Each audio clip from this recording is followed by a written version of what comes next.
সালাম ফিরানোর পরেই আল্লাহু আকবার বলবেন। তারপর 3 বার আস্তাগফিরুল্লাহ আস্তাগফিরুল্লাহ আস্তাগফিরুল্লাহ বলবেন। তারপর আল্লাহুম্মা আনতাস সালাম ওয়া মিনকাস সালাম তাবারাকতা ইয়া যাল জালালি ওয়াল ইকরাম। আসসালামু আলাইকুম ওয়া রাহমাতুল্লাহ। আলহামদুলিল্লাহ ওয়াসসালাতু ওয়াসসালামু আলা রাসূলিল্লাহ, আম্মা বাদ। যাবতীয় প্রশংসা মহান আল্লাহ তাআলার জন্য, শান্তি বর্ষিত হোক শ্রেষ্ঠ নবী প্রিয় নবী হযরত মুহাম্মদ সাল্লাল্লাহু আলাইহি সাল্লামের প্রতি। আমরা সকলেই যে সালাত আদায় করি মসজিদে গিয়ে, ফরজ সালাত অথবা যেখানেই পড়ি না কেন, তবে ফরজ সালাতের পরেই আমরা উঠে দাঁড়িয়ে যাব না, একটু বসবো।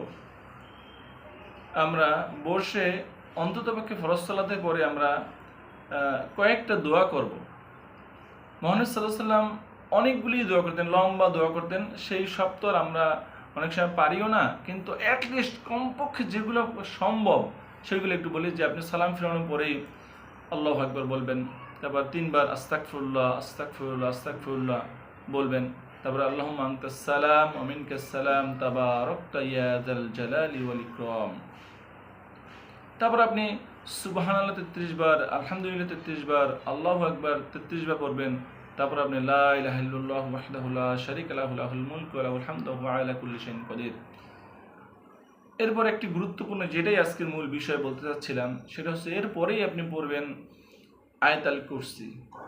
যেই ব্যক্তি ফরজ সালাতের পরে আয়াতুল কুরসি পড়ে সে জান্নাতে চলে গেল, কিন্তু আমরা দেখি তো সে হাঁটাচলা করে, সে জান্নাতে তো যায় নাই। আসলে তার মৃত্যু আর জান্নাতে যাওয়ার জন্য বাধা। সে যদি মৃত্যুবরণ করতো তাহলে সে জান্নাতে চলে যেত। এই জন্য আমরা অবশ্যই ফরজ সালাতের পরে মানুষের সাথে কথাবার্তা না বলে আপনি ওখানে বসে বসেই আপনি এই দোয়াগুলি করেন আর এই আয়াতুল কুরসি পড়েন।